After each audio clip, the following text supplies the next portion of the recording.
চোখে হাজারো স্বপ্ন নিয়ে আর নিজের মনকে শেকলে বেঁধে বিয়ে করে নতুন জীবনে পা রাখে এক সুন্দরী মেয়ে। রূপে গুণে কোনো কমতি ছিল না তার। পরিবারের চাপে পড়ে নিজের ভালোবাসার মানুষকে ভুলে নতুন জীবনে মানিয়ে নিতেও চেয়েছিল সে। ভেবেছিল সব ভুলে সুখে সংসার করবে, কিন্তু বিয়ের প্রথম রাতেই সে বুঝে যায় সেই সুখ তার কপালে নেই। অদৃষ্টের করুণ পরিহাসে সেই সদ্য বিবাহিতা মেয়েটাকে আটকা পড়তে হয় এমন এক রহস্যের সাগরে, যার কিনারায় কে আছে তা কারো জানা নেই। রহস্যের এই সাগর কি মেয়েটা পাড়ি দিতে পারবে, নাকি ভেসে যাবে সমুদ্রের অথই জলে? বলছিলাম সদ্য মুক্তিপ্রাপ্ত একটা অসাধারণ ক্রাইম থ্রিলার সিরিজ জাং দ্য রাস্টের কথা, যেখানে আপনারা ভালোবাসা, প্রতিহিংসা, প্রতিশোধ এবং এক বিকৃত মানসিকতার জলজ্যান্ত উদাহরণ দেখতে পারবেন। তাই চলুন এখন আর কথা না বাড়িয়ে সরাসরি গল্পে চলে যাই। সিরিজের শুরুতেই আমরা সিরিজের মেইন লিড কাবেরীকে দেখতে পাই। কাবেরী সমুদ্র পাড়ে হাঁটতে হাঁটতে নিজের জীবনের গল্প বলছিল। কাবেরী বলে, আলাঙ্গের কোস্টলাইন 14 কিলোমিটার লম্বা। এটা দুনিয়ার সবচেয়ে বড় শিপ ব্রেকিং ইয়ার্ড, যেখানে প্রতিদিন ক্লান্ত আর নিরাশ হয়ে শত কোটি জাহাজ আসে। মাঝে মাঝে মনে হয় আমিও তো এই জাহাজগুলোর মতো নই। যেভাবে এই শিপগুলো ছোট ছোট টুকরোয় কাটা হয়, ঠিক সেভাবেই আমার আত্মাটাকেও প্রতিনিয়ত টুকরো টুকরো করে কাটা হচ্ছে। ভেঙে পড়ছে আমার আত্মা। যন্ত্রণার জীবন ফেলে আমি সমুদ্রের কাছে এসেছিলাম নিজের কিনারার খোঁজে, কিন্তু এই সমুদ্র কবেই বা কার পিপাসা মেটাতে পেরেছে? হয়তো এজন্যই এখানে শুধু জাহাজ দাফন হয় না, বরং জাহাজের সঙ্গে অনেক চিৎকারও সমুদ্রের গভীরে ডুবে যায়। সমুদ্র গিলে ফেলে কিছু গল্প। এখানে এই সমুদ্রের নিচে আমরা একটা লাশ দেখতে পাই, যার পা পাথর দিয়ে শেকলের সঙ্গে বেঁধে সমুদ্রে ডুবিয়ে রাখা হয়েছিল, আর তার মাথাটা কাটা ছিল। সিন এখান থেকে ফ্ল্যাশব্যাকে যায়। আমরা দেখতে পাই শিবা নামের একটা ছেলের সঙ্গে কাবেরী এক রুমে অনেক ক্লোজ সময় কাটাচ্ছে। কাবেরী বিবাহিত ছিল, কিন্তু বিবাহিত থাকা সত্ত্বেও সে তার স্বামীকে ফাঁকি দিয়ে অন্য একটা ছেলের সঙ্গে প্রায়ই সময় কাটাতো। কাবেরী শিবার সঙ্গে সময় কাটানোর সময় হঠাৎ তার হাজবেন্ড বকুল তাকে কল করে, কিন্তু কাবেরী তার কলটা ইগনোর করে নিজের কাজ কন্টিনিউ করে। কাজ শেষে কাবেরী একটা সিগারেট জ্বালায়। শিবা তার ফোনে কাবেরীর একটা ফটো বের করে, যে ফটোটা দেখে সে কাবেরীর জন্য পাগল হয়েছিল। কাবেরীর ওই ফটোটা অনেকদিন আগের ছিল। শিবা কাবেরীকে বলে, তোমাকে আমার অনেক ভালো লাগে, কিন্তু এই ফটোর মেয়েটা একটু অন্যরকম। কাবেরী তখন আপসেট হয়ে বলে, এই ফটোতে যে মেয়েটাকে দেখছো সে অনেক আগেই মরে গেছে। এরপর কয়েক বছর আগের সিন দেখানো হয়, যেখানে আমরা কাবেরীকে একটা বারে ডান্স করতে দেখি। কাবেরী আগেও অনেক চঞ্চল ছিল। সে রাতের বেলায় বন্ধুদের সঙ্গে পার্টিতে যেত। ওই পার্টিতে একটা ছেলে কাবেরীর বয়ফ্রেন্ড। কাবেরী পার্টিতে ডান্স করছিল। ঠিক সেই সময় ওই ছেলেটা কাবেরীকে পেছন থেকে জড়িয়ে ধরে। কাবেরী ওই ছেলেটার সঙ্গে অনেক সময় কাটাতো। একদিন সে ওই ছেলেটার বাড়িতে শুয়ে তার ফোনে একটা নেকলেসের ছবি দেখছিল। তখন এই ছেলেটা কাবেরীকে বলে, আমার ট্রেনিং থেকে ফিরতে 6 মাস লেগে যাবে, তুমি কি আমার জন্য অপেক্ষা করবে? কিন্তু কাবেরীর মন ছিল তার ফোনে থাকা ওই নেকলেসের দিকে, যার কারণে সে তার বয়ফ্রেন্ডের কথা শুনতে পায় না। এতে করে তার বয়ফ্রেন্ড কাবেরীর ফোনটা কেড়ে নেয়। ছেলেটা ফোনে ওই নেকলেস দেখে কাবেরীকে বলে, ট্রেনিং থেকে ফিরে এসে এই নেকলেসটা আমি তোমাকে কিনে দেবো। কিন্তু তার বয়ফ্রেন্ড ট্রেনিং এ চলে গেলে কাবেরীর ফ্যামিলি তার সঙ্গে বকুলের বিয়ে ঠিক করে। কাবেরী এই বিয়েতে রাজি ছিল না। সে তার মাকে বলে, ও আমাকে ছেড়ে থাকতে পারবে না, এই বিয়েটা আটকে দাও না। কিন্তু কাবেরীর মা তাকে বলে, তুই তো জানিস আমরা কিভাবে জীবন কাটিয়েছি। তুই আজ একটা সুন্দর জীবন কাটানোর সুযোগ পেয়েছিস, তাই এই সুযোগটা হাতছাড়া করিস না। ওই ছেলেটাকে ভুলে যা। বকুল সেঠের অনেক টাকা, সে তোকে রানী বানিয়ে রাখবে। অন্তত আমার জন্য বিয়েটা করে নে। মায়ের এসব কথা শোনার পর কাবেরী এই বিয়ে করতে রাজি হয়ে যায়। এরপর কাবেরী আর বকুলের বিয়েও হয়ে যায়। কাবেরীর আজ বাসরাত ছিল, কিন্তু সে অনেক আপসেট হয়ে বসেছিল। তখন বকুল ঘরে আসে। বকুল কাবেরীকে বলে, তুমি সত্যিই অনেক সুন্দরী। বকুল কিছুটা তোতলা ছিল, তবে তাতে কাবেরী কোনো রিয়াক্ট করে না, কারণ তার তো বিয়েতে কোনো মনই ছিল না। এরপর বকুল যখন তার কাছাকাছি আসে, তখন কাবেরী একটা অদ্ভুত গন্ধ পায়। আসলে বকুলদের স্ক্র্যাপ অর্থাৎ ভাঙড়ি জিনিসপত্রের বিজনেস ছিল, তবে সেটা কিন্তু ছোট পর্যায়ে নয়, অনেক বড় পর্যায়ে। আর এই বিজনেস করেই তারা দুই ভাই কোটিপতি হয়ে গেছে। বিভিন্ন দেশ থেকে যেসব নষ্ট জাহাজগুলো আসতো, বকুলরা সেগুলোর পার্টস আলাদা আলাদা করে সেগুলো অন্যান্য জায়গায় বিক্রি করত। আর এই সব কারণে তার শরীর থেকে আবর্জনা এবং তেলের গন্ধ আসতো। তাই বকুল যখন কাবেরীর কাছে আসার চেষ্টা করে, তখন কাবেরী কোনো কথা না বলে তার হাতে থাকা পারফিউমের স্মেল নেয়, যেটা কিনা তার মা 30,000 টাকা দিয়ে তার জন্য কিনে এনেছিল। কাবেরীর মা আগে থেকেই বকুলের সমস্ত বিজনেসের ব্যাপারে জানতো, আর এই কারণেই সে আগে থেকেই মেয়েকে রাজি করানোর সমস্ত ব্যবস্থা করে রেখেছিল। আর কোনো না কোনো দিক থেকে কাবেরীও এখন নিজের ভাগ্যটাকে মেনে নিয়েছিল। এরপর যখন বকুল আর সে কাছাকাছি আসা শুরু করে তখন কাবেরী এতে অনেক উত্তেজিত হয়ে যায়, কিন্তু হঠাৎ করেই বকুল মাঝপথে ঘুমিয়ে পড়ে। এতে করে কাবেরী কিছুটা আপসেট হয়ে যায়। বকুল ঘুমিয়ে গেলে কাবেরী চুপি চুপি গিয়ে সিগারেট ধরায়, আর এভাবেই তাদের দিন কাটতে থাকে। বকুল কাবেরীকে শারীরিক সুখ দিতে অক্ষম ছিল, তবুও দিনের পর দিন কাবেরী বকুলকে নিজের স্বামী হিসেবে অ্যাকসেপ্ট করতে থাকে। বকুল আলাঙের সবচেয়ে বড় স্ক্র্যাপ ইয়ার্ডের মালিক ছিল। এক রাতে কাবেরী বকুলের জন্য খাবার নিয়ে ইয়ার্ডে আসে। তখন হঠাৎ উপর থেকে ভারী একটা লোহার পিলার ক্রেন ছিঁড়ে কাবেরীর ওপর পড়তে যাচ্ছিল। এটা দেখে বকুল অনেক ভয় পেয়ে চিৎকার করে ওঠে। ঠিক তখনই শিবা নামের একজন ওয়ার্কার এসে কাবেরীকে বাঁচিয়ে নেয়। হ্যাঁ, কাবেরীর সাথে সম্পর্ক রাখা ওই শিবা এই ইয়ার্ডেরই একজন কর্মচারী ছিল। বকুল বিচলিত হয়ে কাবেরীর কাছে ছুটে আসে। এখানে কাবেরী আর শিবার প্রথম দেখা হয়। তারা দুজনে একে অপরের দিকে অদ্ভুতভাবে তাকিয়েছিল। শিবা কাবেরীকে প্রথমবার দেখেই মুগ্ধ হয়ে যায়। কাবেরীকে বাঁচানোর জন্য বকুল শিবাকে ধন্যবাদ জানায়। এরপর বকুল কাবেরীর সঙ্গে শিবার পরিচয় করিয়ে দেয়। তারপর বকুল তাকে নিয়ে চলে যেতে থাকে, কিন্তু কাবেরী পেছন ফিরে ফিরে শিবাকেই দেখতে থাকে। কোথাও না কোথাও কাবেরীরও শিবাকে ভালো লেগে গিয়েছিল। বকুল যেহেতু কাবেরীকে শারীরিক সুখ দিতে পারত না, তাই কাবেরী নিজের চাহিদা মেটানোর জন্য শিবাকে বেছে নেয়। এরপর কাবেরী বকুলকে ফাঁকি দিয়ে শিবার সঙ্গে অবৈধ সম্পর্কে জড়ায়। সিন আবার আগের জায়গায় ফিরে আসে। কাবেরী শিবার হাত থেকে তার ফোন নিয়ে বলে, বকুলের আসার সময় হয়ে গেছে, আমাকে যেতে হবে। এবার কাবেরী বাড়িতে চলে আসে। বাড়িতে ঢোকার আগে কাবেরী নিজের চেহারা ঠিক করে নেয়। বাড়ির ভেতরে বকুলের কাজিন নকুল তার উপর অনেক রাগারাগি করছিল। নকুল আর বকুল দুইজনে স্ক্র্যাপয়ার্ডের মালিক। তারা 50%-এর পার্টনার ছিল। তাদের স্ক্র্যাপের ব্যবসা বেশ ভালোই চলছিল, কিন্তু মাঝে মধ্যে নকুল কিছু অনৈতিক জিনিসপত্র চোরাচালান করত। এতদিনে সে নিশ্চিন্তে এই ব্যবসা করছিল, কিন্তু এখন সে খুব টেনশনে পড়ে গেছে, কারণ এখানে এসিপি সার্থকের ট্রান্সফার হয়েছে। দুর্নীতির এসব বিষয় নিয়ে এর আগেও নকুল সার্থকের সামনাসামনি হয়েছে, আর এই কারণে সে দ্বিতীয়বার কোনো চান্স নিতে চাচ্ছিল না। সে বকুলকে 1 কোটি টাকাও দিয়েছিল যাতে সার্থকের ট্রান্সফারটা আটকানো যায়, কিন্তু তবুও তার ট্রান্সফার এখানে হয়ে গেছে, যার কারণে সে বকুলের ওপর অনেক রাগারাগি করছিল। যদিও বকুলকে ওই টাকাটা নকুল দিয়েছিল ওপরতলার মানুষদেরকে খুশি করার জন্য, কিন্তু বকুল আসলে এই টাকাটা কাউকে দেয়নি। তবে সে নকুলকে মিথ্যে বলে দেয় যে সে সবাইকে টাকা দিয়েছিল। তা সত্ত্বেও সার্থকের ট্রান্সফার হয়ে গেছে। এমন সময় কাবেরী সেখানে আসে। নকুল বকুলকে মারতে যাচ্ছিল, তখন কাবেরী এসে বকুলকে ছাড়িয়ে নেয়। কাবেরী নকুলকে বলে, আপনি ওর সাথে এমন ব্যবহার কেন করছেন? সে কোনো কর্মচারী না, 50%-এর পার্টনার। নকুল বকুলকে বলে, তাহলে সবকিছুই তো 50% ভাগ হওয়া উচিত। আসলে নকুল এই কথাটা কাবেরীকে উদ্দেশ্য করে বলছিল। নিজের তোতলা ভাই এত সুন্দরী একটা ওয়াইফ নিয়ে বসে আছে, এটা নকুলের কখনোই সহ্য হতো না। কাবেরীর ওপর তার কুনজর ছিল। বকুলও এটা জানতো, তাই সে কাবেরীকে পেছনে সরিয়ে নেয়। বকুল নকুলকে বলে, আমি ব্যাপারটা দেখছি। সেটা শুনে নকুল সেখান থেকে চলে যায়। কাবেরী বকুলকে জিজ্ঞেস করে, সত্যিটা কি, আমাকে বলো।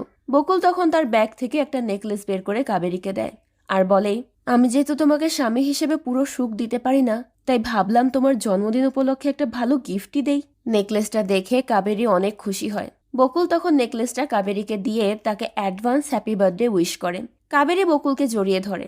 মূলত ওই নেকলেসটা কাবেরীর জন্য বকুল নকুলের দেওয়া ওই টাকা দিয়েই কিনেছিল।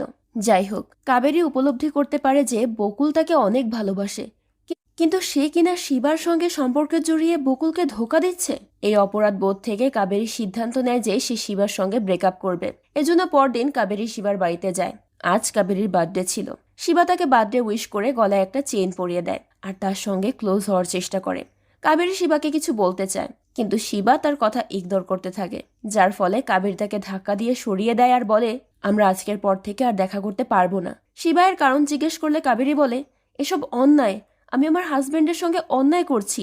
শিবা এতে রেগে গিয়ে বলে, এখন তোর এটা মনে পড়লো? তোর জীবনে যে সুখ আছে এটা তোর হাজবেন্ড কখনোই তোকে দিতে পারবে না, একটা সময় আফসোস করবি। কাবেরী এটা শুনে রেগে গিয়ে শিবার কলার ধরে বকুলের ব্যাপারে বাজে কথা বলতে নিষেধ করে। শিবা তখন বলে, তুই ভুল করছিস, পরে তোকে আমার কাছেই ফিরে আসতে হবে। কাবেরী শিবাকে ধাক্কা দিয়ে সেখান থেকে চলে যায়। এরপর সিন প্রেজেন্টে আসে। কাবেরী সমুদ্রের কিনারে একা হাঁটতে হাঁটতে বলে, বড় বড় জাহাজে সমুদ্রের তলে তলিয়ে যায়। আমারও মনে হয়েছিল আমার মনের গভীরে এই অ্যাফেয়ারটা চিরতরে দাফন করে দিয়েছি, কিন্তু আমি ভুলে গিয়েছিলাম সমুদ্র সবকিছু নিজের ভেতর লুকিয়ে রাখে না, কিছু কিছু জিনিস কিনারাতেও নিয়ে আসে। সিন আবার ফ্ল্যাশব্যাকে যায়। আমরা এসিপি সার্থককে মিনিস্টারের মেয়ে খুশির সাথে দেখতে পাই। খুশি সার্থককে তার ট্রান্সফার লেটার দিয়ে বলে, আমি বাবাকে বলে তোমার ট্রান্সফার কনফার্ম করিয়ে দিয়েছি। খুশি তাকে জিজ্ঞেস করে, আমার বাবা তো তোমার ট্রান্সফার অন্য বড় শহরেও করতে পারতো, তুমি আলাঙে কেন যেতে চাও? ওই ময়লার কারখানায় এমন কি আছে? সার্থক বলে, কিছু তো আছেই। সার্থক খুশিকে তার ট্রান্সফারের জন্য ধন্যবাদ জানায়। খুশি চলে গেলে সার্থক তার ফোনে তার আর তার ভাই মোহিতের একটা ছবি বের করে দেখে। এরপর সে আলাঙের উদ্দেশ্যে রওনা হয়ে যায়। সার্থক সেখানে যেতে যেতে তার ভাই মোহিতের ব্যাপারে ভাবছিল। মোহিতও একজন পুলিশ অফিসার ছিল। কয়েক বছর আগে মোহিত আলাং কোস্টাল স্ক্র্যাপ ইয়ার্ডে নকুলের ওই চোরাচালানের তদন্ত করতে এসেছিল। মোহিত সমস্ত ইনফরমেশন কালেক্ট করেই ফেলেছিল, আর সে এই সমস্ত কিছু সার্থককেও জানিয়েছিল। কিন্তু হঠাৎ একদিন জানা যায় মোহিত সমুদ্রে ভেসে গেছে। তার লাশ খুঁজে পাওয়া যায়নি। সার্থকের সন্দেহ ছিল নকুলই তাকে খুন করেছে, আর এই কারণেই সার্থক একবার নকুলের মুখোমুখি হয়েছিল। কিন্তু পর্যাপ্ত প্রমাণ না থাকায় আর মোহিতের লাশটাও খুঁজে না পাওয়ায় সেই সময় সার্থক কিছুই করতে পারেনি। তাই এবার নিজের ভাইয়ের অসমাপ্ত কেস সম্পূর্ণ আর তার খুনের তদন্ত করার জন্যই সার্থক আলাঙে ট্রান্সফার নিয়েছিল। সার্থক স্ক্র্যাপ ইয়ার্ডে এসে নকুলকে বলে, আমি তো সবকিছু কেড়ে নেব নকুল। তখন নকুল এসে সার্থককে বলে, এটা আমাদের প্রপার্টি এসিপি সাহেব। সার্থক বলে, আমি তোর ব্যাপারে সবকিছু জানি। তুই এ প্রপার্টিতে কিসের বিজনেস করিস তাও আমি জানি। নকুল বলে, কিন্তু এটা তো জানেন না যে আপনার ভাই কোথায়? শুনেছি সমুদ্রের ঢেউ ভেসে গেছে। এসব শুনে সার্থক অনেক রেগে যায়। বকুল তখন নকুলকে থামায়। নকুল সার্থককে বলে, আজ সন্ধ্যায় আমার ভাবির বার্থডে পার্টি আছে, আপনিও চলে আসবেন। বাকি কথা সেখানেই সেরে নেব। নকুল বকুলকে দেখিয়ে বলে, এর চেহারা যেমনই হোক না কেন, বউটা কিন্তু খুব সুন্দর পেয়েছে। সার্থক তাকে বলে, তুই যেহেতু এত শখ করে ইনভাইট করছিস, আমি অবশ্যই আসব। কিন্তু আমিও কারো ঋণ রাখি না, তাই আমিও আগে থেকেই আমার ইনভাইটেশন দিচ্ছি। খুব শীঘ্রই ওয়ারেন্ট সহ আসবো আর তোকে তোর শ্বশুর বাড়িতে দিয়ে যাব। এরপর সার্থক তার গাড়ি নিয়ে চলে যায়। সন্ধ্যায় কাবেরীর বার্থডে পার্টি শুরু হয়। সেখানে নকুল আর তার স্ত্রী তোষিও এসেছিল। তোষির সাথে কাবেরীর অনেক ভালো সম্পর্ক ছিল, কিন্তু নকুল তার স্ত্রীকে একদমই পছন্দ করত না। নকুল পার্টিতে অনেক ড্রিঙ্ক করে এসেছিল। কাবেরী কেক কেটে বকুলকে খাওয়াতে যাচ্ছিল, তখনই নকুল মাতাল অবস্থায় সেখানে এসে বকুলকে সাইডে সরিয়ে নিজে কাবেরীর পাশে গিয়ে দাঁড়ায় আর কাবেরীকে উদ্দেশ্য করে অনেক আজে বাজে ইঙ্গিত দিয়ে কথা বলতে থাকে। তোষি এতে তাকে বাধা দিলে নকুল তাকে পার্টিতে সবার সামনে অপমান করে। নকুল বকুলের সামনে এসব করছিল, কিন্তু বকুল এতে কোনো রিয়াক্ট করতে পারে না, কারণ নকুল একে তো তার বয়সে বড়, তার উপর আবার বিজনেসের মূল দায়িত্ব নকুলের ওপরেই ছিল। তাই বেচারা চুপচাপ সবকিছু সহ্য করতে থাকে। পার্টিতে লোকেরা নকুলকে নিয়ে বাজে বাজে কথা বলছিল, কিন্তু বকুল সবটা সামলে নেয় এবং সে নকুলের হয়ে কাবেরীর কাছে ক্ষমাও চায়। এই পার্টিতে শিবাও আসে। শিবাকে দেখে কাবেরী কিছুটা ভয় পেয়ে যায়। সে কাবেরীকে কেক খাওয়াতে আসে, কিন্তু কাবেরী তাকে মানা করে দেয়। শিবা বকুলকে বলে, আমি ম্যাডামের জন্য হ্যাপি বার্থডের একটা রিল বানিয়েছি। বকুল সেই রিল দেখতে চাইলে কাবেরী অনেক ভয় পেতে থাকে। তখন বকুলের ফোনে একটা কল আসলে বকুল কল অ্যাটেন্ড করার জন্য সেখান থেকে চলে যায়। শিবা তখন তার ফোন থেকে কাবেরীকে তাদের ইন্টিমেট হওয়ার ওই ভিডিওটা দেখায়। কাবেরী সেটা দেখে আরো বেশি ঘাবড়ে যায়। শিবা কাবেরীকে ব্ল্যাকমেল করে বলে, ওই অপদার্থের জন্য তুই আমাকে ছেড়েছিলি তাই না? এই ভিডিও দেখার পর ওই অপদার্থই তোকে ছেড়ে দেবে। কাবেরী শিবাকে এটা করতে নিষেধ করে, কিন্তু শিবা কাবেরীর সামনে ওই ভিডিও বকুলের হোয়াটসঅ্যাপে সেন্ড করে চলে যায়। কাবেরী কোনোভাবেই চাচ্ছিল না এই ভিডিও বকুল দেখুক। এজন্য বকুল ওই ভিডিও দেখার আগেই কাবেরী কোনোভাবে বকুলের ফোন থেকে সেটা ডিলিট করতে যায়, এবং তাতে সে সাকসেসফুলও হয়। এই পার্টিতে আমরা সার্থককেও আসতে দেখি।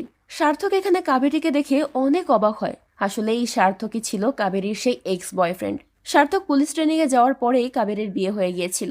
এতদিন পর নিজের ভালোবাসার মানুষটাকে অন্য কারোর সঙ্গে দেখে সার্থক ভীষণ অবাক হয়। এমন সময় নকুল এসে সার্থককে বলে, আমি বলেছিলাম না আমাদের ভাবি অনেক সুন্দরী, আপনার তো নজরই সরছে না। সার্থক নকুলের কথায় পাত্তা না দিয়ে দ্রুত সেখান থেকে বেরিয়ে যায়। পার্টি শেষে রাতের বেলা কাবেরী চুপি সারে তার লকার খুলে গহনা বের করে নেয়। তখন শিবা তাকে কল করে। কাবেরী তাকে বলে, তুই সব টাকার জন্য করছিস তাই না? বল কত টাকা চাই তোর? শিবা বলে, আমি টাকা না, অন্য কিছু চাই। আমার সাথে রাত কাটানো বন্ধ করে দিয়েছিস তুই। এখন আমি যাদের সাথে চাইবো তুই ওই সব পুরুষদের সাথে রাত কাটাবি, না হলে আমি এই রিল বকুলকে পাঠিয়ে দেব। এটা শুনে কাবেরী অনেক ভয় পেয়ে যায়, যার ফলে তার হাত থেকে ব্যাগ আর গয়নার বাক্স পড়ে যায়। কাবেরী শিবাকে বলে, তুই আমার সাথে এমন কেন করছিস? আমি তোর কি ক্ষতি করেছি?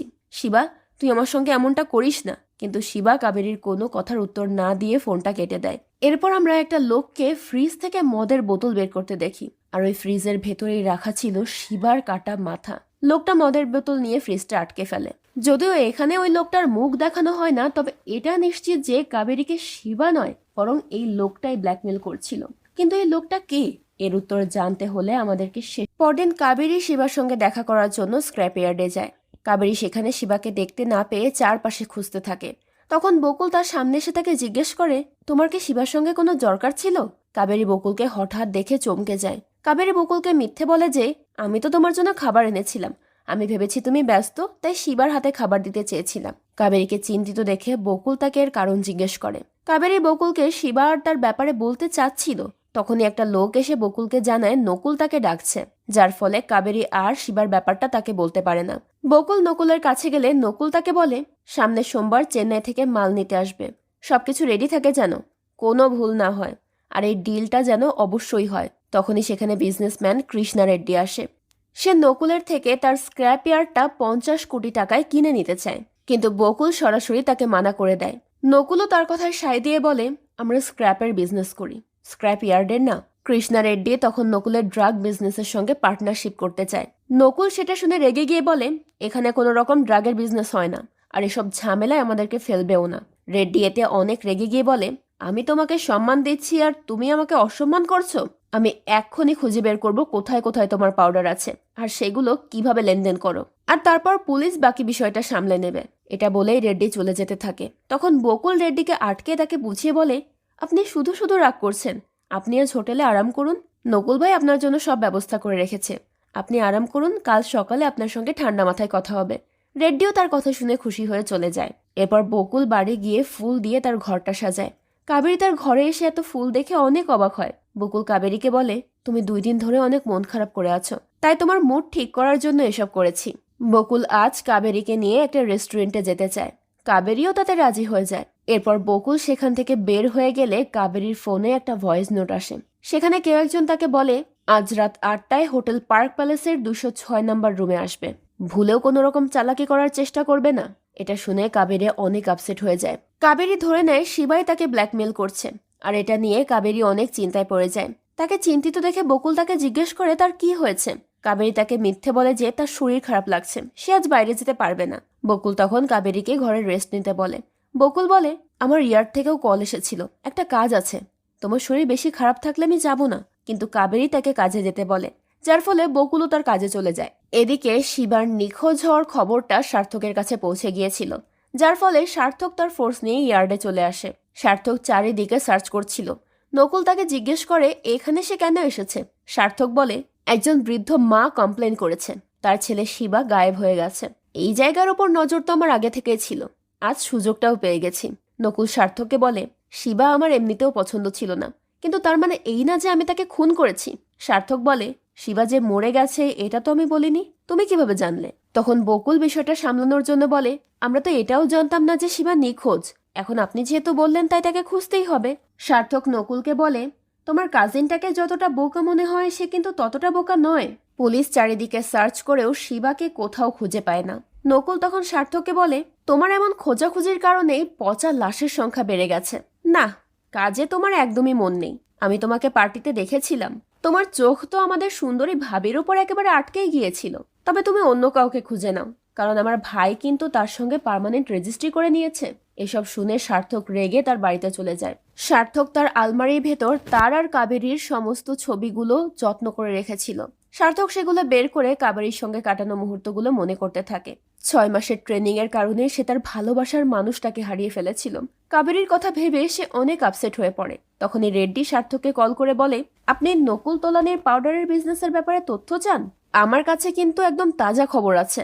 সার্থক বলে, কৃষ্ণা রেড্ডি, তোর হিস্ট্রি জিওগ্রাফিও কিন্তু আমি খুব ভালো করে জানি। তুই যেহেতু আমাকে কিছু বলতে চাচ্ছিস তার মানে তোরও কোনো উদ্দেশ্য আছে। রেড্ডি বলে, আরে রেগে যাচ্ছেন কেন, আমার সঙ্গে দেখা করুন, সব বুঝতে পারবেন। রাত 9টায় হোটেল পার্ক প্যালেসে। আপনাদের মনে আছে কাবেরীকেও কিন্তু হোটেল পার্ক প্যালেসেই ডাকা হয়েছিল। তো যাই হোক, কাবেরী রাত 8টায় পার্ক প্যালেসের 206 নম্বর রুমে গিয়ে নক করে। রুমের ভেতর থেকে রেড্ডি বেরিয়ে আসে। রেড্ডি কাবেরীর জন্যই অপেক্ষা করছিল। সে কাবেরীর অনেক কাছাকাছি আসতে শুরু করে। কাবেরীর এটা একদমই ভালো লাগছিল না, কিন্তু সে যে নিরুপায়, যার কারণে বাধ্য হয়েই সে রেড্ডির সঙ্গে ঘনিষ্ঠ হয়। ওই রুমে আবার একটা গোপন ক্যামেরা লাগানো ছিল। ওই ক্যামেরায় কাবেরী আর রেড্ডির সমস্ত কারসাজি রেকর্ড হয়। এরপর কাবেরী আপসেট হয়ে বাথরুমে গিয়ে মুখ চেপে কাঁদতে শুরু করে, আর ওদিকে রুমের ভেতর রেড্ডি মদ খেয়ে শুয়ে পড়ে। তখনই ওই রুমে চুপিসারে একটা লোক আসে। সে রেড্ডিকে বালিশ চাপা দিয়ে মেরে রেখে সেখান থেকে বেরিয়ে যায়। কিছুক্ষণ পর কাবেরী বাথরুম থেকে বের হয়ে রেড্ডিকে মৃত অবস্থায় দেখে ভয় পেয়ে যায়। সে দ্রুত ব্যাগ নিয়ে ওই রুম থেকে বের হতে যায়। আর তখনই রেড্ডির রুমে তার অ্যাসিস্ট্যান্ট নক করে। কাবেরী তখন হাসার নাটক করলে লোকটা বুঝতে পারে রেড্ডি কারোর সঙ্গে ব্যস্ত আছে, তাই সে সেখান থেকে বেরিয়ে যায়। কাবেরীও সেই সুযোগে সেখান থেকে বেরোতে শুরু করে, কিন্তু দুর্ভাগ্যবশত সার্থক ওই সময় সেখানে চলে এসেছিল। সে কাবেরীকে তাড়াহুড়ো করে লিফটে উঠে দেখে তাকে পেছন থেকে ডাক দেয়। কাবেরীও তাকে দেখে কিছু সময়ের জন্য থমকে যায়, তবে পরক্ষণেই সে সার্থককে কাটিয়ে লিফটে উঠে সেখান থেকে চলে যায়। কাবেরী ওই মুহূর্তে সার্থককে ফেস করতে চাইছিল না, কিন্তু সার্থকও নাছোড়বান্দা। সে লিফটের পেছন পেছন সিঁড়ি বেয়ে কাবেরীকে এসে ধরে ফেলে। সে কাবেরীকে থামিয়ে বলে, আমি কি তোমার সঙ্গে কথা বলাটাও ডিজার্ভ করি না? তুমি আমাকে একটা মেসেজ পর্যন্ত করনি, হঠাৎ ফোন বন্ধ করে তুমি গায়েব হয়ে গেলে। কাবেরী তখন তার কথার কোনো উত্তর না দিয়ে তার গাড়িতে উঠে বসে। কাবেরীর দামি গাড়ি দেখে সার্থক বলে, বুঝতে পেরেছি, আমি হয়তো আমার বেতন দিয়ে এত বড় একটা গাড়ি এফোর্ড করতে পারতাম না, তাই এই দামি গাড়ির জন্য তুমি আমাকে ছেড়ে চলে গেছো। কাবেরী তখন জবাবে বলে, কখনো কখনো আমরা যা দেখি তা সম্পূর্ণ সত্যি হয় না, অর্ধেক সত্যি তার পেছনে লুকোনো থাকে। এটা বলেই কাবেরী সেখান থেকে চলে যায়। এমন সময় হোটেলের ম্যানেজার সার্থককে রেড্ডির রুমে ডেকে নিয়ে যায়। সেখানে সার্থক রেড্ডিকে মৃত অবস্থায় দেখতে পায়। সার্থক হোটেলের সিসিটিভি ক্যামেরা চেক করতে চায়, তাই ম্যানেজারও সার্থককে নিয়ে সিকিউরিটি অপারেশনের রুমের দিকে যেতে শুরু করে। কিন্তু ততক্ষণে সেই কিলার সিকিউরিটি অপারেশন রুমে গিয়ে সেখানকার গার্ডকে আহত করে সেখান থেকে সমস্ত সিসিটিভি ক্যামেরার ফুটেজ ডিলিট করে দেয়। কিছুক্ষণের মধ্যেই সার্থকরা সেখানে পৌঁছে গিয়ে দেখে কিলার সমস্ত সিসিটিভি ফুটেজ ডিলিট করে দিয়েছে। দুর্ভাগ্যবশত ওই গার্ডও ততক্ষণে মারা গিয়েছিল। তবে ঠিক সেই মুহূর্তে সার্থক ওই কিলারকে পালিয়ে যেতে দেখে। সার্থক তখন তাকে ধাওয়া করে, কিন্তু দুর্ভাগ্যবশত কিলার তার হাত থেকে পালিয়ে যায়। এরপর সে আবার রেড্ডির রুমে ফিরে আসে। সার্থক সেখানে সার্চ করতে গিয়ে একটা ডায়মন্ড খুঁজে পায়। ওই ডায়মন্ডটা দেখে তার মনে পড়ে কিছুক্ষণ আগে কাবেরীর হাতেও সে ঠিক একই রকম ডায়মন্ড ব্রেসলেট দেখেছিল। তখন তার কাবেরীর ওপর একটু সন্দেহ হয়। এদিকে কাবেরী বাড়ি ফিরে দেখে তোষী বাড়িতে এসেছে। তোষী তার জন্য তার পছন্দের গাজরের হালুয়া বানিয়ে নিয়ে এসেছিল। কাবেরী তাকে ধন্যবাদ দেয় আর বলে, আপনি আমার কত খেয়াল রাখেন। তোষী বলে, বকুল ভাই তোমার বেশি খেয়াল রাখে, সে তোমাকে অনেক ভালোবাসে। তোমার নকুল ভাইও যদি আমাকে একটু ভালোবাসতো তাহলে আমি তার জন্য কি না করতাম। এসব শোনার পর কাবেরীর অনেক গিল্টি ফিল হতে থাকে। কাবেরী মনে মনে বলে, সত্যিই তো বকুল আমাকে মাথায় করে রেখেছে, আর আমি কিনা তাকেই ধোকা দিয়েছি। এসব ভেবে কাবেরী অনেক আপসেট হয়ে যায়। কাবেরী তার রুমে গিয়ে তার হাতের সব চুড়ি খুলতে থাকে, আর তখনই তার হাতের ডায়মন্ডের ব্রেসলেটটা খুলতে গিয়ে সে দেখে সেখানে একটা ডায়মন্ড মিসিং। কাবেরী তখন বুঝতে পারে ব্রেসলেটের ওই ডায়মন্ডটা নিশ্চয়ই রেড্ডির রুমে। এরপর এমন একটা সিন দেখানো হয় যেখানে একটা লোক অনেকগুলো জিনিস হাতে নিয়ে তার বাড়িতে আসে। লোকটার পেছনের প্যান্টের মধ্যে আমরা একটা পিস্তল লুকিয়ে রাখতে দেখি। লোকটা বাড়িতে গিয়ে তার বাচ্চা ছেলেটাকে আপসেট হয়ে বসে থাকতে দেখে। এই লোকটা চাকরির সুবাদে দূরে থাকতো, আজ হঠাৎ নিজের স্ত্রী সন্তানকে না জানিয়েই সে বাড়িতে চলে এসেছে। লোকটা তার ছেলের জন্য অনেক খেলনা নিয়ে এসেছিল। সে তার ছেলেকে জিজ্ঞেস করে, বাবাকে দেখে অবাক হয়ে গেছো নাকি? তখন বাচ্চা ছেলেটা তার বাবাকে টেনে তার মায়ের রুমের দিকে নিয়ে যায়।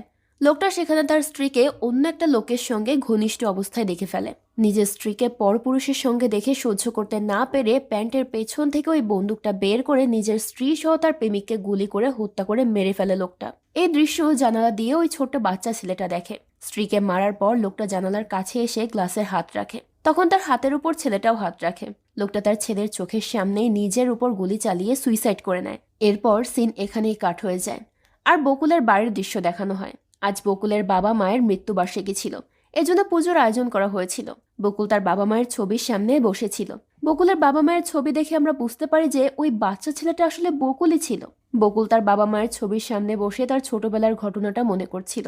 তখন সার্থক কাবেরীকে জিজ্ঞাসাবাদ করার জন্য তার বাড়িতে আসে। সার্থক কাবেরীকে জিজ্ঞাসাবাদ করতে চাইলে বকুল তাকে বাধা দিয়ে বলে, আপনার যা জিজ্ঞেস করার আমাকে করুন, কাবেরীকে মাঝখানে আনার কোনো প্রয়োজন নেই। কাবেরী এসে তখন বকুলকে বলে, তুমি চিন্তা করো না, সে তো শুধু তার কাজ করছে। কাবেরী সার্থককে তাকে জিজ্ঞাসাবাদ করতে বলে, কিন্তু সার্থক তার সঙ্গে আলাদা করে কথা বলতে চায়। এতে বকুল রাজি হয় না। কাবেরী তখন বকুলকে খাবার খাওয়ার জন্য ভেতরে পাঠিয়ে দিয়ে সার্থককে নিয়ে বাইরে গিয়ে বসে। সার্থক কাবেরীকে জিজ্ঞেস করে, হোটেলে একজন বিজনেসম্যানের মার্ডার হয়েছে, এই মার্ডার কে করেছে? তোমার সাথী? কাবেরী বলে, কি বাজে কথা বলছেন, কিসের মার্ডার আর কিসের সাথী? সার্থক বলে, ওই সাথী কিন্তু অল্পর জন্য আমার হাত থেকে বেঁচে গেছে। কাবেরী বলে, আমার কোনো সাথী নেই। সার্থক বলে, আমি যখন থেকে হোটেলে পা রেখেছি তখন থেকে আমার খটকা লাগছে, সেখানে কিছু একটা ছিল যেটা ওই জায়গায় থাকার কথা না। এই জবাবে কাবেরী বলে, নিরপরাধের উপর যদি সন্দেহ করতে থাকেন তাহলে আসল অপরাধী কিন্তু হাত থেকে বেরিয়ে যেতে পারে।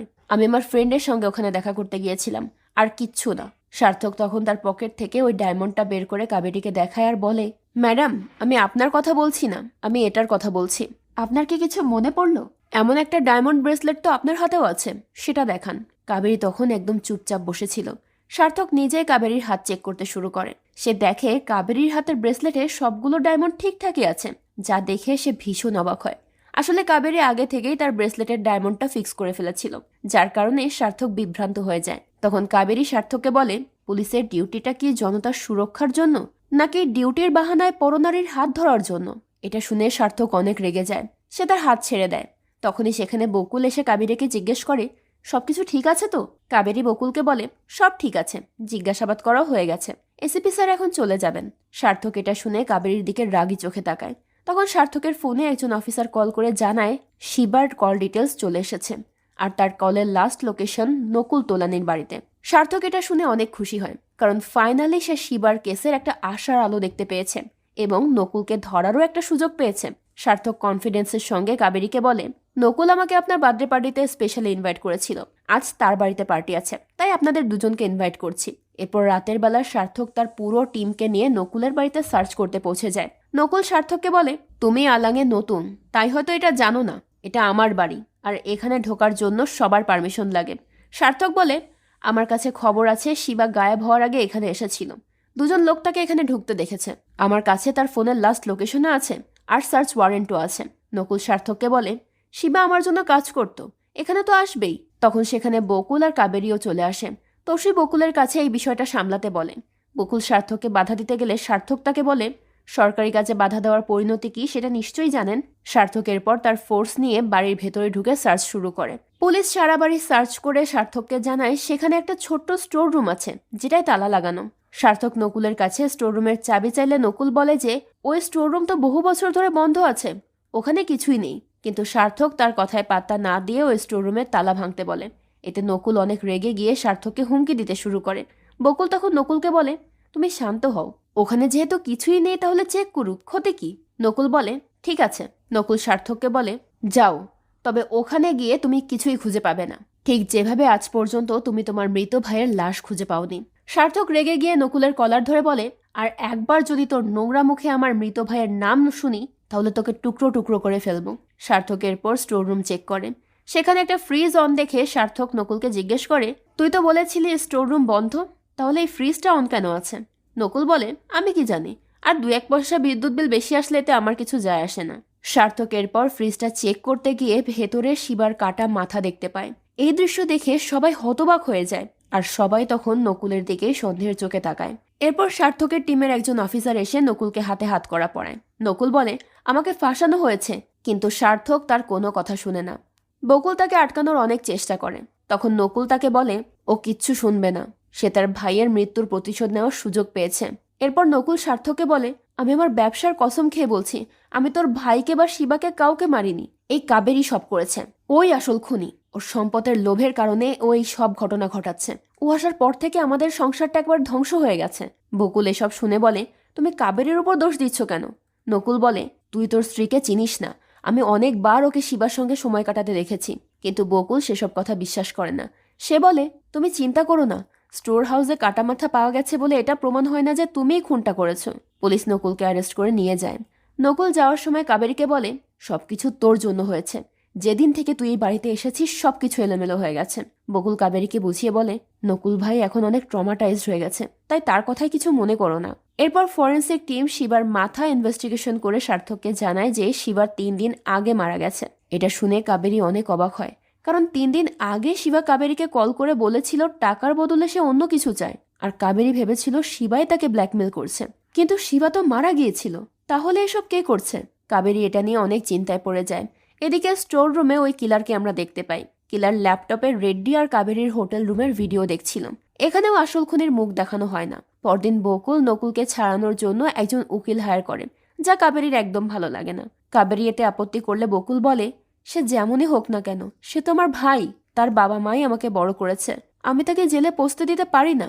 কাবেরী বলে, মানুষ তোমাকে নিয়ে মজা করে, তোমাকে দুর্বল ভাবে, সবাই আড়ালে বলে যে তুমি নকুল ভাইকে ছাড়া এক পাও এগোতে পারো না, কিন্তু আমি তোমাকে কখনো দুর্বল ভাবিনি, কারণ আমার মধ্যেও অনেক কমতি আছে, আমি অনেক ভুল করেছি, সেসবের ব্যাপারে আমি তোমাকে বলতে চাই। কিন্তু এখন নকুল ভাইকে প্লিজ তুমি জেল থেকে ছাড়িও না, তুমি কি ভুলে গেছো সে তোমাকে কত অপমান করেছে?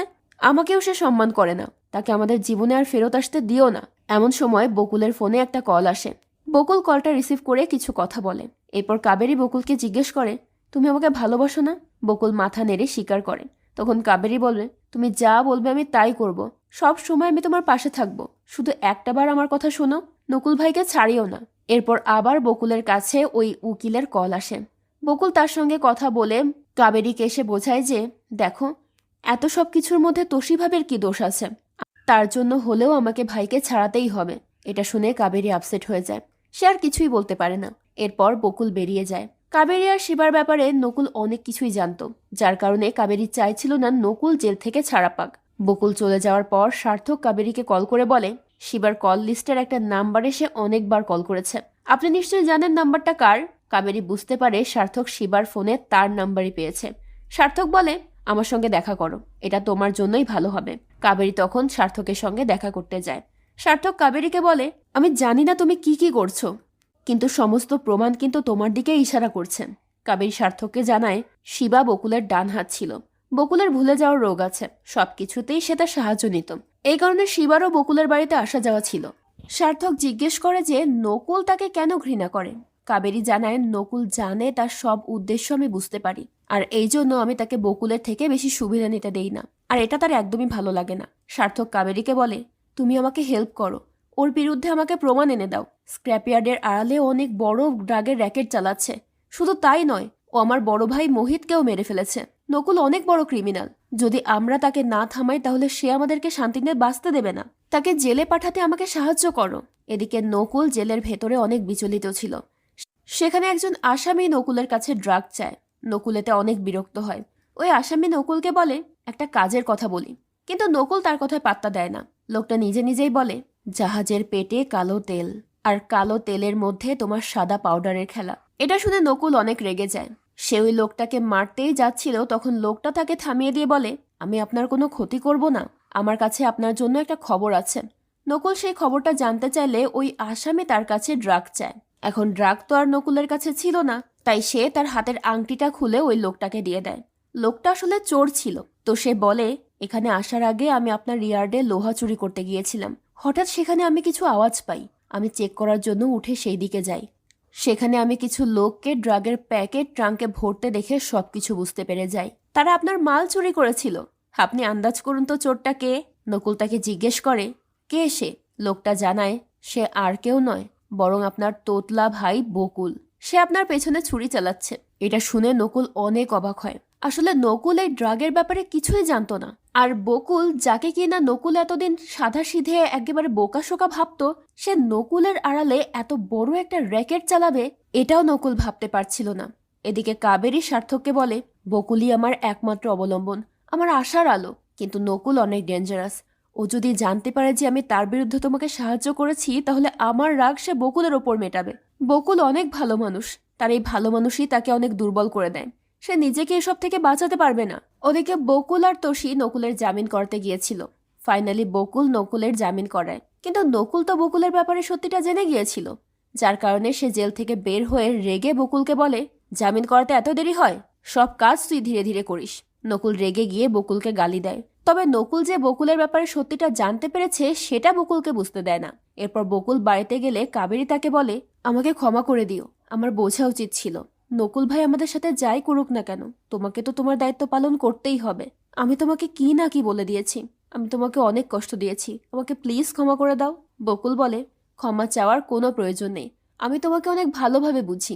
কাবেরী এতে অনেক খুশি হয়ে যায় আর বকুলকে খাবার খেতে বসায়। কাবেরী আজ বকুলের জন্য তার পছন্দের খাবার বানিয়েছিল এবং সে নিজ হাতে বকুলকে সেই খাবার খাইয়ে দেয় আর তাকে জিজ্ঞেস করে, তুমি আমাকে সত্যিই ক্ষমা করে দিয়েছ তো? বকুল বলে, যখন সুন্দরী স্ত্রী এত মজার খাবার নিজের হাতে খাইয়ে দেয় তখন কোনো স্বামী চাইলেও রাগ করে থাকতে পারে না।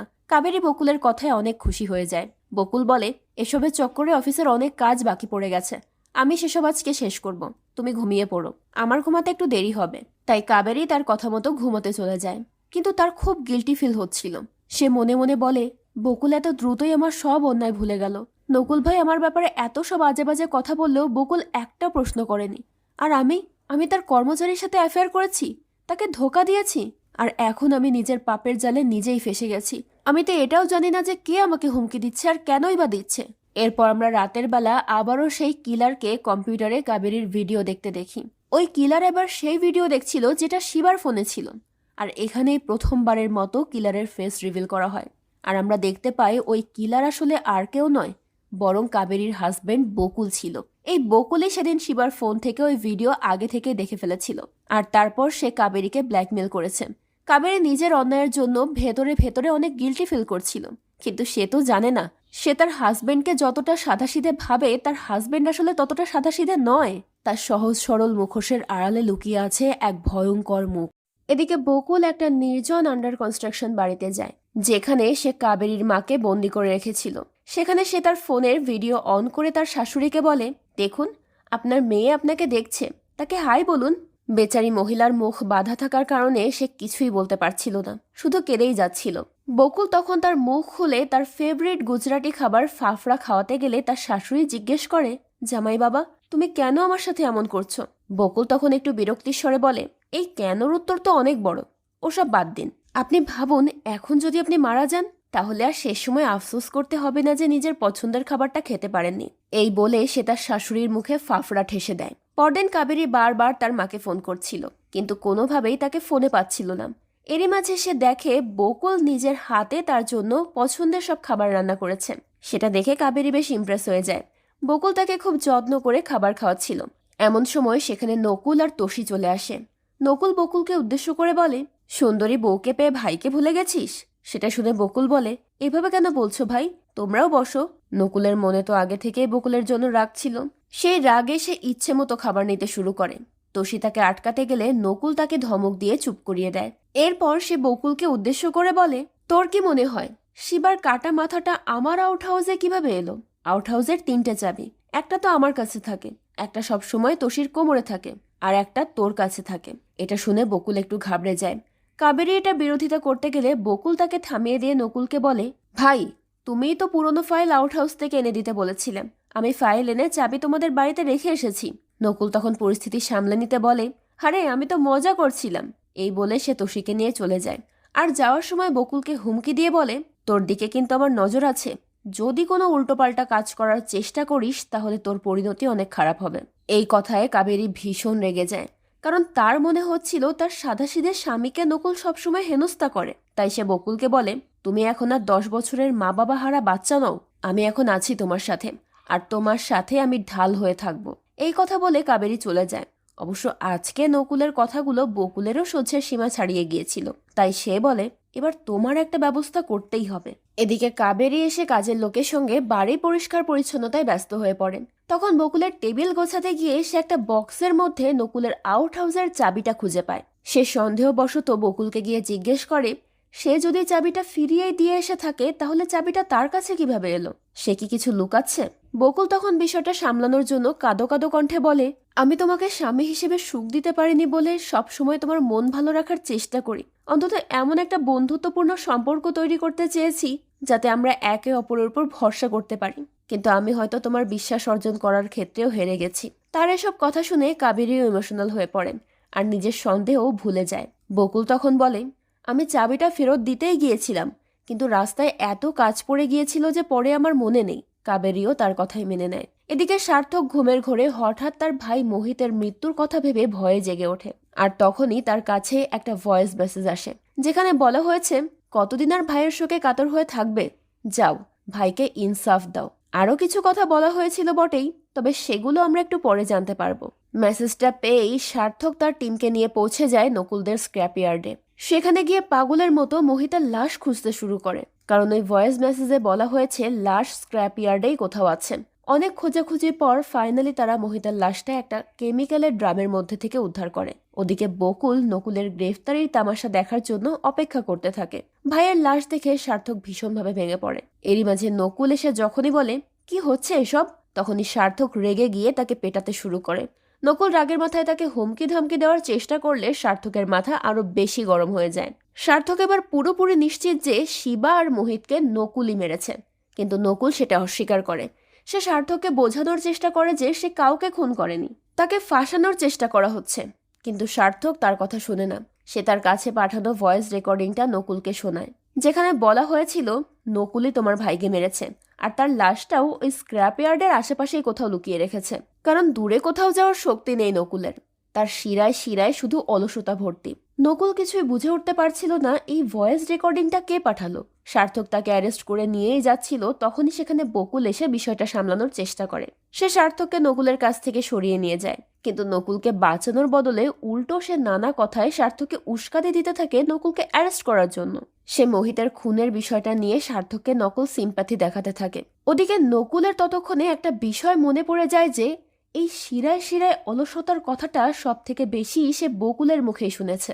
আবার এই ভয়েস নোটের কথা বলার ধরনটাও অনেকটা বকুলের মতোই।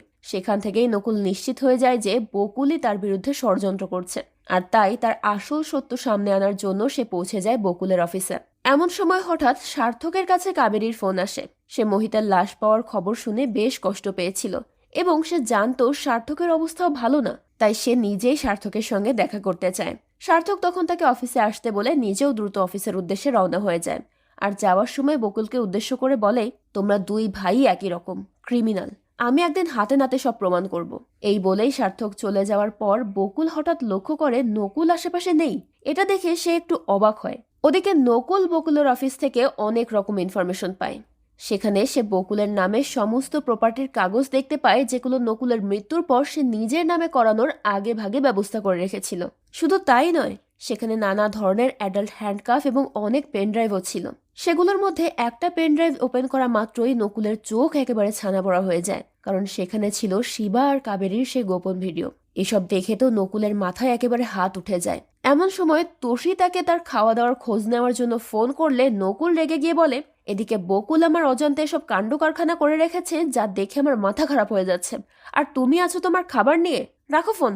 নকুলের কথাটা তোষীর কাছে বেশ অদ্ভুত লাগে, তবে সে কিছু জিজ্ঞেস করার আগেই নকুল হঠাৎ সেখানে কাউকে দেখে ভীষণ ঘাবড়ে যায়। ওদিকে সার্থক তার পুরো টিমকে নকুলের বিরুদ্ধে ইনফরমেশন জোগাড় করার কাজে লাগিয়ে দেয়, যাতে এবার কোনোভাবেই সে হাতছাড়া না হয়। কারণ মোহিত শুধু তার ভাই নয়, সে ডিপার্টমেন্টের একজন ডাইনামিক অফিসারও ছিল।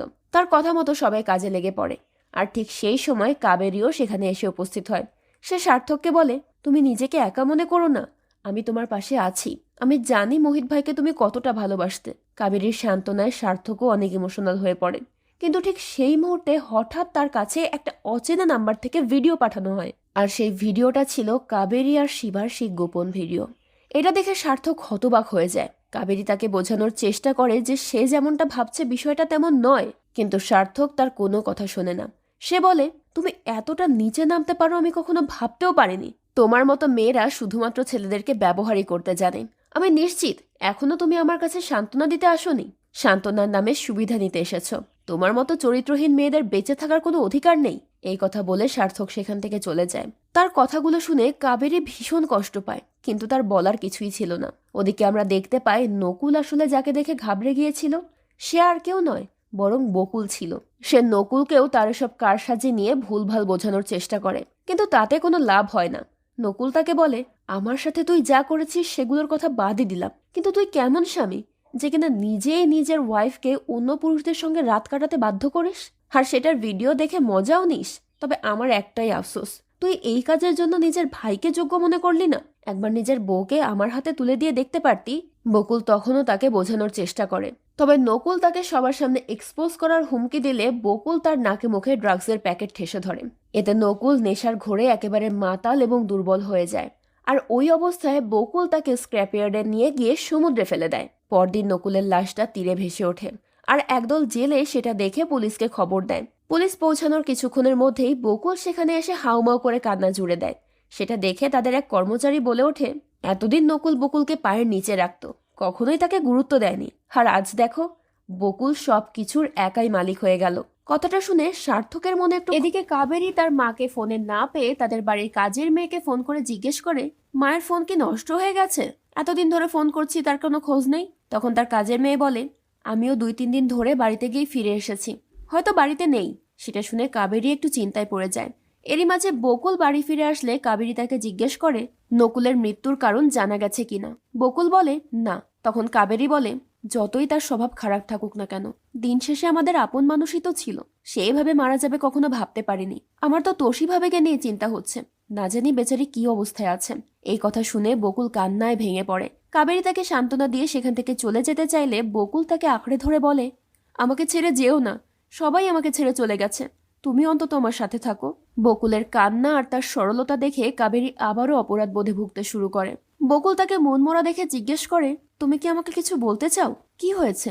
কিছু লুকাচ্ছ? কাবেরী তাকে তার আর শিবার কথাটা বলে দিতেই যাচ্ছিল, কিন্তু পরক্ষণেই আবার সে নিজেকে সামলে নেয়। তার ভয় হচ্ছিল বকুল তাকে অ্যাকসেপ্ট করবে কিনা। সে কথা ঘোরানোর জন্য বলে, আসলে মাকে অনেকবার ফোন করছি, কিন্তু ফোনে পাচ্ছি না, বাড়িতেও নেই। বকুল তখন বিষয়টা নিয়ে আর বাড়াবাড়ি করে না। সে বলে, এটা নিয়ে এত চিন্তা করছো কেন? এর আগেও তো মা কাউকে না জানিয়ে 3 দিনের জন্য তীর্থযাত্রায় গিয়েছিলেন, হয়তো এবারও চলে গেছেন। কাবেরী সেটা শুনে একটু শান্ত হয়। পরদিন নকুলের বডি হ্যান্ডওভার করা হলে বকুল নিজ হাতে তার দাহ সংস্কার করেন। তোষীর মনে তখন বারবার নকুলের সেদিনকার বলা কথাগুলোই ঘুরপাক খাচ্ছিল যে বকুল তার অজান্তে কোনো কাণ্ড কারখানা করেছে। তার মনে হচ্ছিল নিশ্চয়ই বকুলের এই ভোলা ভালা চেহারার পেছনে কোনো একটা রহস্য লুকিয়ে আছে। তবে পরিস্থিতি এমন ছিল যে সে কিছু বলার বা ভাবার মতো অবস্থায় ছিল না। বকুল তাকে সান্ত্বনা দিয়ে বলে, ভাবি, আপনি একদম চিন্তা করবেন না, আমি আছি আপনার পাশে। এরপর সেই শ্রাদ্ধের আসরেই উকিল এসে বকুলের কাছ থেকে প্রপার্টির সমস্ত কাগজে সই নিয়ে নেয়। অর্থাৎ এতদিন যে প্রপার্টি আর বিজনেস তার আর নকুলের নামে ছিল, এখন সেটা সম্পূর্ণ বকুলের হয়ে গেছে। এটা দেখা মাত্রই তোষীর মনে একটু খটকা লাগে। দুয়ে দুয়ে 4 করতেই তার কাছে সবকিছু পরিষ্কার হয়ে যায়। এরপর পুরোহিত তোষীকে ডাকে বকুলের কপালে তিলক দিয়ে তার এই নতুন জার্নিকে স্বাগত জানানোর জন্য। তোষী তার কপালে তিলক দিয়ে ফিসফিস করে বলে, তুমি এখন পর্যন্ত যা কিছু করেছো তার সবটাই আমি জানি, এর ফল কিন্তু ভালো হবে না। বকুলও বুঝে যায় সে তোষীর কাছে ধরা পড়ে গেছে, তাই সেও তোষীকে ফিসফিস করে বলে, এতগুলো খুন করতে পেরেছি, আর 2-1জনকে করলে কোনো সমস্যা হবে না। তোষী বুঝতে পারে সে যদি কোনো রকম উচ্চবাচ্য করে তাহলে বকুল তাকেও মেরে ফেলবে, তাই সে বাধ্য হয়ে নিজের মুখটা বন্ধ রাখে। অবশ্য একবার সে কাবেরীকে কিছু বলার চেষ্টাও করেছিল, কিন্তু বকুল মাঝখানে এসে সব বানচাল করে দেয়। বকুলের পথের কাঁটা তো প্রায় সরে গিয়েছিল, বাকি ছিল শুধু একজন, জেলে থাকা ওই চোর। তাই সে জেলের কিছু কয়েদিদের মাধ্যমে ওই চোরের উপর অ্যাটাক করিয়ে দেয়। কিন্তু ঘটনাক্রমে সে মারা যায় না। তাকে হসপিটালে নিয়ে যাওয়ার পর সে পুলিশকে কিছু একটা বলার চেষ্টা করছিল। এটা দেখে জেলের গার্ডরা সার্থককে সেখানে ডেকে আনে। সার্থক পৌঁছানোর পর লোকটা তাকে বলে, ও নকুলকে মেরে ফেলেছে, সবাইকে শেষ করে দেবে ও। সার্থক বারবার তাকে জিজ্ঞেস করতে থাকে লোকটা কার কথা বলছে, কিন্তু বকুলের নামটা বলার আগে ওই চোর মারা যায়। এরই মাঝে কাবেরীর কাছে একটা লোকেশন পাঠানো হয় এবং ঠিক দুপুর 3টায় তাকে সেখানে পৌঁছতে বলা হয়। কাবেরীর মনে তখন সন্দেহ জাগে, এই লোকটা কে হতে পারে। প্রথমে সে ভেবেছিল শিবা, কিন্তু শিবা তো মারা গেছে। তারপর সে ভেবেছিল হয়তো নকুল এসব করছে, কিন্তু নকুলও মারা গেছে। তাই সে এবার এই ব্ল্যাকমেলের পেছনের আসল চেহারাটা জানার জন্য ওই লোকেশনের উদ্দেশ্যে রওনা হয়ে যায়। আর তাকে বেরোতে দেখে বকুল মুচকি মুচকি হাসতে থাকে। ওদিকে কাবেরী যাওয়ার সময় হঠাৎ সার্থক এসে তার পথ আটকায়। সে কাবেরীকে বলে, দেখো, তোমার আশেপাশেই কিন্তু একের পর এক খুন হচ্ছে, তাই প্লিজ আমাকে সাহায্য করো। কিন্তু কাবেরী এতে রাজি হয় না। সে স্পষ্ট জানিয়ে দেয়, আমি এসব ব্যাপারে কিছুই জানি না, পুলিশ তো তুমি খুঁজে বের করো। এই বলে কাবেরী হন্তদন্ত হয়ে চলে যাচ্ছিল। তখন তার চেহারায় চিন্তার ছাপ দেখে সার্থক জিজ্ঞেস করে, কি হয়েছে, তোমাকে এমন চিন্তিত দেখাচ্ছে কেন? কাবেরী তখন রাগ দেখিয়ে বলে, আমার মতো মেয়েদের নিয়ে তো চিন্তা করা আপনার সাজে না অফিসার। আমার মতো চরিত্রহীনদের তো মরে যাওয়াই উচিত, তাহলে এত ভাবছেন কেন? সার্থক তখন বুঝতে পারে কাবেরী ওই দিনের কথাটা নিয়ে এখনো রেগে আছে। এতে সে বেশ অনুতপ্ত হয়, কিন্তু কাবেরী তাকে অ্যাভয়েড করে সেখান থেকে চলে যায়। সেখানে পৌঁছে কাবেরী দেখতে পায় জায়গাটা বেশ অদ্ভুত। জঙ্গলের মধ্যে একটা ভাঙা চোরা পুরনো বাড়ি। কৌতূহলবশত সে ভেতরে গিয়ে দেখে সেখানে খুব সুন্দর করে একটা রুম ডেকোরেট করা, ফুল দিয়ে চারপাশ, এমনকি বেডটাও সাজানো। সে কিছু বুঝে ওঠার আগেই একটা লোক মুখোশ পরা অবস্থায় তাকে পেছন থেকে এসে জড়িয়ে ধরে। কাবেরী তাকে কিছু বলতে যাচ্ছিল, কিন্তু লোকটা তাকে থামিয়ে দিয়ে তাকে একটা আই মাস্ক পরিয়ে দেয়। কাবেরী বাধ্য হয়ে সেটা পরলে লোকটা নিজের মুখোশ সরায়। আর তখন জানা যায় সেও আর কেউ নয়, বরং বকুল। সে নিজের স্ত্রীকে বেডের সঙ্গে বেঁধে অদ্ভুতভাবে স্পর্শ করতে থাকে, যেন এক নিষিদ্ধ ফ্যান্টাসি কাজ করছে তার মধ্যে। এমন সময় সার্থক বারবার কাবেরীকে ফোন করতে থাকে, কিন্তু ফোনটা সাইলেন্ট থাকায় কাবেরী সেটা রিসিভ করে না, আর বকুলও সেটা টের পায় না। সার্থকের তখন কাবেরীকে নিয়ে খুব চিন্তা হতে থাকে, তাই সে কাবেরীর নাম্বারটা ট্রেস করে ওই লোকেশনের উদ্দেশ্যে রওনা হয়। সেখানে পৌঁছানোর পর জায়গাটা দেখে সার্থকের বেশ অবাক লাগে যে কাবেরী এখানে কেন আসবে। ওদিকে বকুল ততক্ষণে কাবেরীর খুব কাছাকাছি চলে গিয়েছিল। তখন বকুলের গায়ের গন্ধ থেকে কাবেরী বুঝতে পারে এটা তার স্বামী। সে ভাবতেও পারেনি বকুল তাকে ব্ল্যাকমেল করবে। সে একেবারে থমকে যায়। এমন সময় সার্থক কাবেরীকে ডাকতে ডাকতে ওই রুমের দিকে আসতে থাকলে বকুল সেটা শুনে সেখান থেকে পালিয়ে যায়। এরপর সার্থক এসে কাবেরীকে মুক্ত করে তাকে জিজ্ঞেস করে সে এখানে কিভাবে এসেছে, কি হয়েছে তার সাথে। কিন্তু কাবেরী কোনো কথাই বলে না। সে সার্থকের সঙ্গে উল্টো রাগারাগি করে সেখান থেকে বেরিয়ে সোজা বাইরে চলে যায়। বকুল তখন হন্তদন্ত হয়ে গাড়িতে উঠছিল। তখনই কাবেরী গিয়ে ওই মুখোশটা তাকে দেখিয়ে বলে, বকুল তুমি হয়তো এটা ভুলে যাচ্ছ। বকুল তখন বুঝে যায় তার আর নিজেকে লুকানোর কোনো উপায় নেই। তাই সে কাবেরীকে জোর করে ধরে নিয়ে যায় বাড়িতে। কাবেরী রেগে গিয়ে বলে, তুমি একটা খুনি। বকুল তখন খুব শান্ত গলায় বলে, হ্যাঁ আমি খুনি, তাতে কি হয়েছে? আমি কখনো ছেলে আর মেয়ের মধ্যে তফাৎ করিনি। এই কারণেই তো তুমি আমার ওয়াইফ হওয়ার সত্ত্বেও যে সুখ আমার কাছ থেকে পাওনি, সেটা তুমি অন্যদের কাছ থেকে খুঁজে বেড়াচ্ছ তা জেনেও আমি তোমার পথ আটকাইনি, তোমাকে একবারও বাধা দেইনি। এই কথা শুনে কাবেরী একেবারে হতবাক হয়ে যায়। সে বুঝতে পারে বকুল শুরু থেকেই সবকিছু জানতো, এতদিন শুধু ভালো মানুষ হওয়ার নাটক করছিল। তখন বকুল বলে, আসলে সত্যিটা কি জানো, তোমাকে অন্য পুরুষদের সাথে সময় কাটাতে দেখে আমার খুব ভালো লাগে। এই কথা শুনে কাবেরী আর নিজের রাগকে কন্ট্রোল করতে পারে না। সে বলে ওঠে, তোমার মতো নীচ মানুষকে দেখে আমার ঘৃণা আসছে। তখন বকুল বলে, তোর মতো চরিত্রহীনাদের মুখে এসব কথা মানায় না। কাবেরী তখন তার সমস্ত রহস্য সবাইকে জানিয়ে দিতে চাইলে বকুল তাকে বলে, সেটা তুমি জানিয়ে দিতেই পারো, কিন্তু আমাদের জীবনে সবথেকে বড় ভূমিকা কার সেটা কি জানো? আমাদের মায়ের।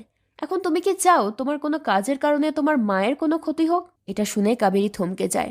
তখন বকুল তাকে তার মায়ের করা ওই ভিডিওটা দেখায় এবং সেই সাথে তাকে হুমকি দিতে থাকে যে কাবেরী যদি বকুলের কথা মতো কাজ না করে তাহলে সে কাবেরীর মাকে মেরে ফেলবে।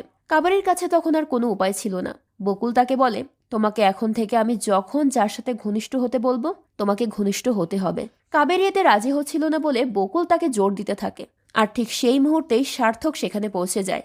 সে কাবেরীকে বলে, কি হয়েছে তোমার, আমাকে বলো, আমি সব সময় তোমার পাশে আছি।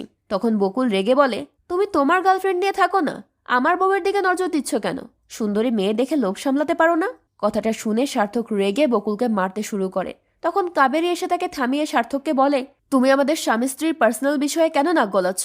বেরিয়ে যাও এখান থেকে, গিয়ে নিজের ডিউটি করো। সার্থকের তখন আর কিছুই বলার থাকে না। সে চুপচাপ সেখান থেকে বেরিয়ে যায়। এরপর কাবেরী দরজা বন্ধ করে বকুলকে রিকোয়েস্ট করে তার মাকে ছেড়ে দেওয়ার জন্য। বকুল ততক্ষণে নিজের মাইন্ড চেঞ্জ করে ফেলেছিল। সে বলে, ছেড়ে দেব, শুধু তোমাকে একটা কাজ করতে হবে, তোমাকে আমার কথা মতো সার্থককে খুন করতে হবে। কাবেরী সেটা করতে রাজি না হলে বকুল বলে, তুমি ভেবে দেখো তোমার জন্য কে বেশি জরুরি, তোমার পুরনো প্রেমিক নাকি তোমার মা? তার মানে সার্থক যে কাবেরীর বয়ফ্রেন্ড ছিল এটাও বকুল জানে।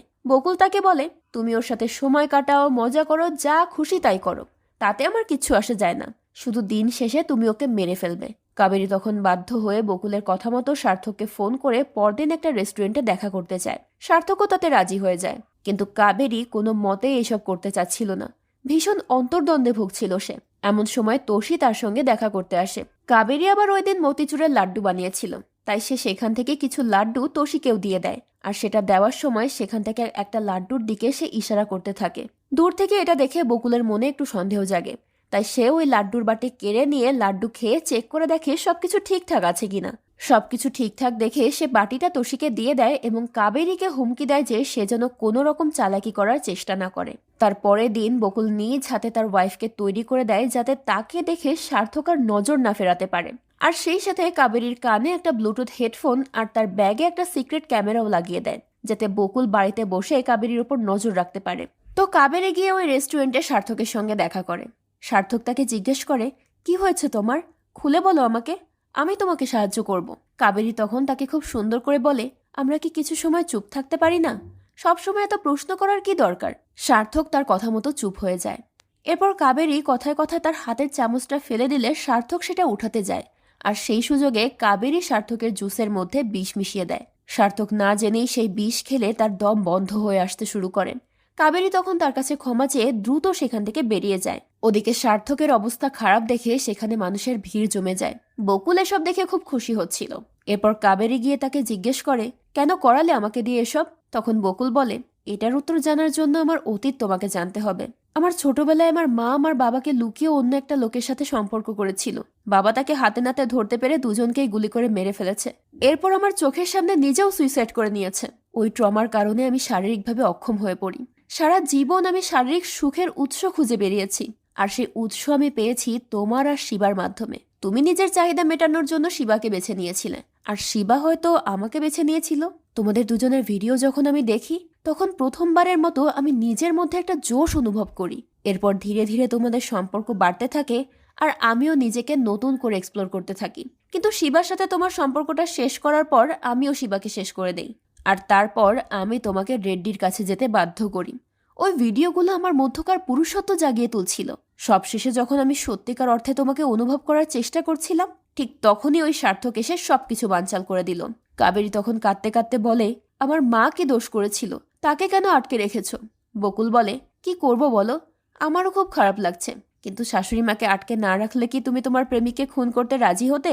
এরপর সে আবারও কাবেরীকে বলে, এখন থেকে আমি যেখানে যেখানে তোমাকে যেতে বলবো তুমি সেখানেই যাবে, যার সাথে সময় কাটাতে বলবো কাটাবে, তাতে তোমার ইচ্ছে থাকুক বা না থাকুক। আমার ভাগ্যের এবারকার খুশিটা আমি কাউকে ছিনিয়ে নিতে দেব না।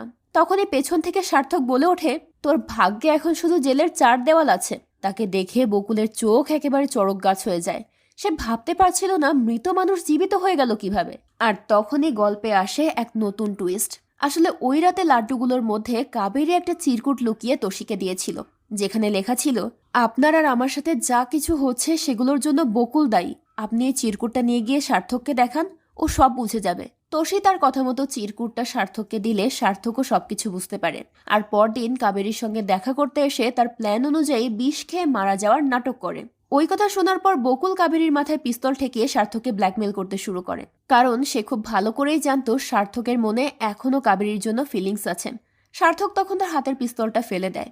এরপর বকুল তার দিকে গান পয়েন্ট করে কাবেরীর মাকে নিয়ে ভয় দেখাতে শুরু করে। কাবেরীও এই একটা বিষয় নিয়ে খুব ভয় পাচ্ছিল, তবে সার্থক তাকে আশ্বস্ত করে যে কাবেরীর মা একদম সুস্থ আছে, তাকে উদ্ধার করা হয়েছে। আসলে বকুল যখন কাবেরীকে সাজিয়ে দিচ্ছিল, তখন এক ফাঁকে কাবেরী সুযোগ বুঝে বকুলের ফোন থেকে তার মায়ের ওই ভিডিওটা সার্থককে পাঠিয়ে দেয়। আর সার্থক সেই ভিডিও থেকে লোকেশনটা ডিকোড করে কাবেরীর মাকে বাঁচিয়ে নেয়। তো মায়ের সেফটির বিষয়টা এনশিওর হওয়া মাত্রই কাবেরী সুযোগ বুঝে সার্থকের পিস্তলটা নিয়ে বকুলকে গুলি করে মেরে ফেলে। সার্থক তখন ওই খুনের দায়টা নিজের কাঁধে তুলে নিতে চায়, কিন্তু কাবেরী বলে, এতদিন আমি শুধু একটু সুখের জন্য মানুষের সাহায্য নিয়েছি, হয়তো কোনো না কোনোভাবে তাদেরকে ব্যবহারও করেছি, কিন্তু আজ আমি নিজের কাজের দায় অন্য কারো ঘরে চাপাবো না। আমি যেটা করেছি সেটার শাস্তি আমি নিজেই ভোগ করব। ততক্ষণে সার্থকের পুলিশ টিম সেখানে পৌঁছে যায় এবং তারা কাবেরীর ইচ্ছাতেই তাকে অ্যারেস্ট করে। এখন কাবেরী যেহেতু সেলফ ডিফেন্সে গুলিটা চালিয়েছিল, তাই 6 মাস পর তাকে মুক্ত করে দেওয়া হয়। এরপর সার্থক তাকে বলে, আমি তোমার সঙ্গে নতুন করে জীবন শুরু করতে চাই, তুমি কি যাবে আমার সাথে? কাবেরী বলে, আমি এতদিন পরগাছার মতো একজনের পর একজনের সাহায্য নিয়ে বেঁচেছি, কিন্তু এখন আমি নিজেকে একটু খুঁজতে চাই। তোমার সাথে আমার বন্ধুত্ব থাকবে, কিন্তু আমি আর কারো ঘাড়ে চেপে বসতে চাই না। সার্থকও তার মতামতকে সম্মান জানায়। আর এই গল্পটাও এখানেই শেষ হয়ে যায়। তো আজকের গল্পটা কেমন লাগলো সেটা অবশ্যই কমেন্ট করে জানাবেন। দেখা হবে পরের ভিডিওতে। আজকের মতো বিদায় নিচ্ছি।